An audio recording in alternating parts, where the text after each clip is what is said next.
When classical musicians are joined by Klamath drummers for an extraordinary world premiere inspired by Oregon's breathtaking Crater Lake, deep connections between people, art, and nature are revealed in an environment rich with historic and spiritual significance. We spoke to documentary director Anne Flatté about her inspiration to create a film that would allow many more people to experience the vision, sound, and spirit of this once-in-a-lifetime musical collaboration. Before we ask you our first question, do you think that you could tell us a little bit about the film? The film is a 27-minute short film about an amazing concert that happened in 2016 at Crater Lake National Park, which is just 2 hours from here, as you probably know. And the concert was a collaboration between the Brit Orchestra and a composer named Michael Gordon and the Steiger Butte Singers of the Klamath tribes to all come together, and community percussion ensembles and community choir from the Rogue Valley all came together to put on an amazing world premiere concert of a piece in honor of Crater Lake.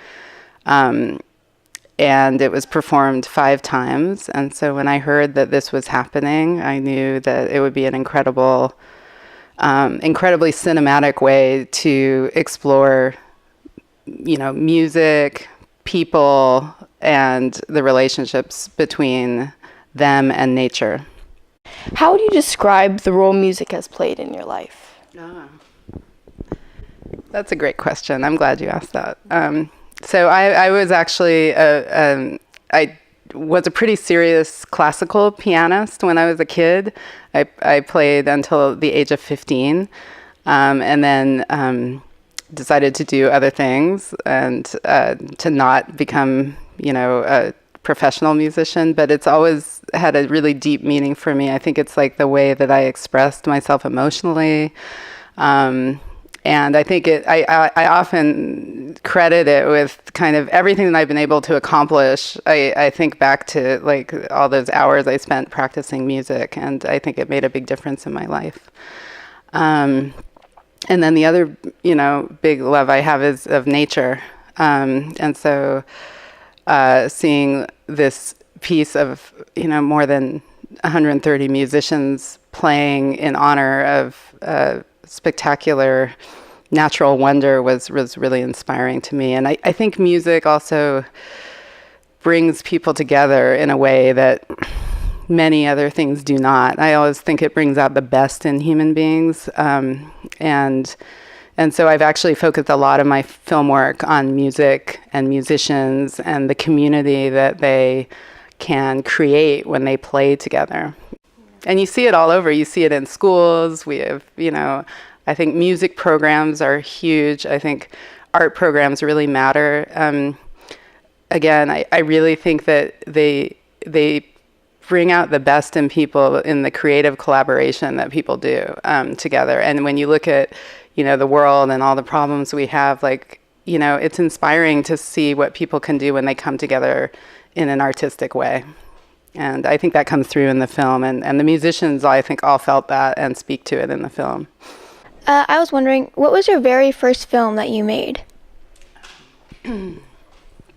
Well, that's a fun question because, when I started, it was a lot more, it was sort of harder to get access to the equipment that you needed to make films. So, I had like a really huge VHS camera at some point, but I think, and I made some recordings of my kind of like diary recordings when I was growing up. I really felt like, it was important to express myself. I felt like I had seen so many movies.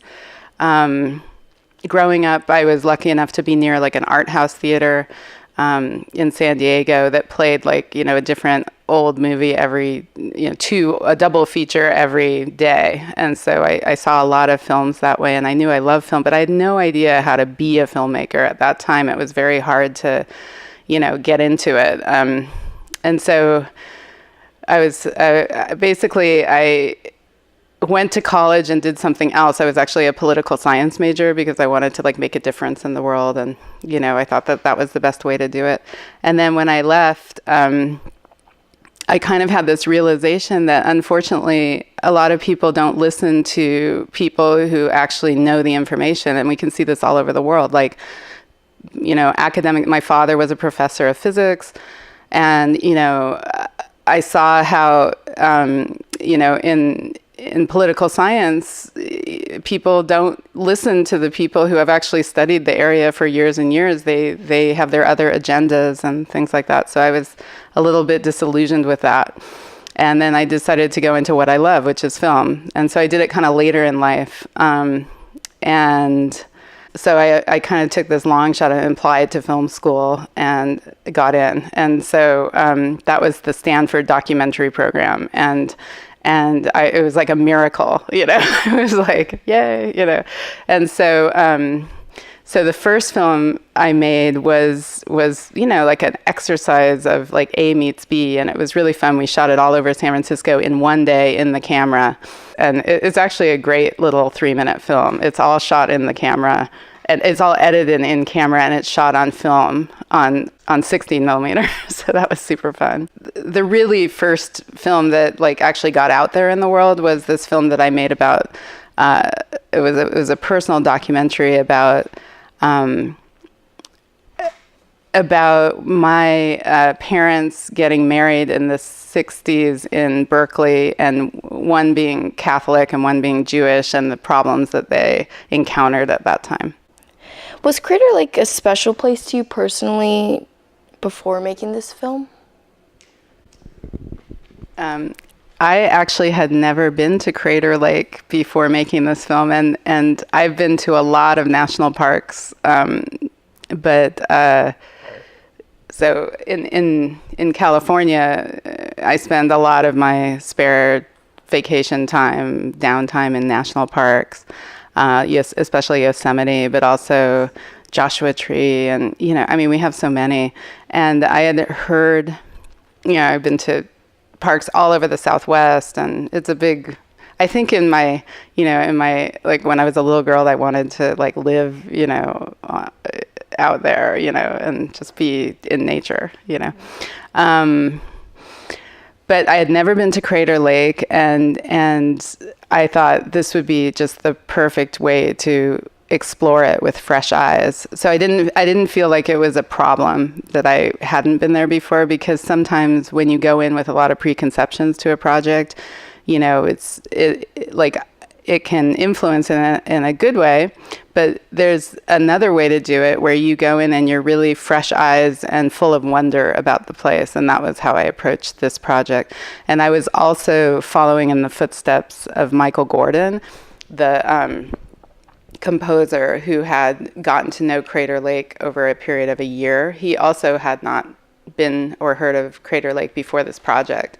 And so I think he did a lot of research, and he gave me all of his research, and then I followed in his footsteps, and also, of course, interviewed the Steiger Butte Singers, and interviewed many people who were there, and Teddy Abrams, the conductor, about the meaning of the piece to them, and so I think it came together. And then I think the thing that I really, added to it was all the visual references of the past, present, and future, and how, people had been at Crater Lake since thousands of years. The Klamath tribes have been here for thousands of years.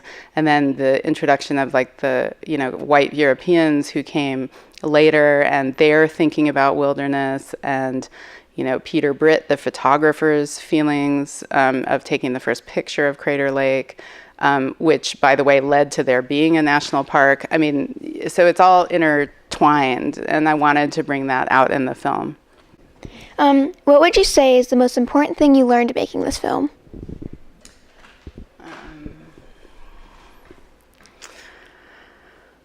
I have to think about that. I certainly learned about Crater Lake itself. I learned so much about the Klamath tribe's relationship, like their spiritual relationship to the lake, that's a big one. The different perspectives of people about one place. I felt I learned that. And then, of course, I developed my own feelings about the place.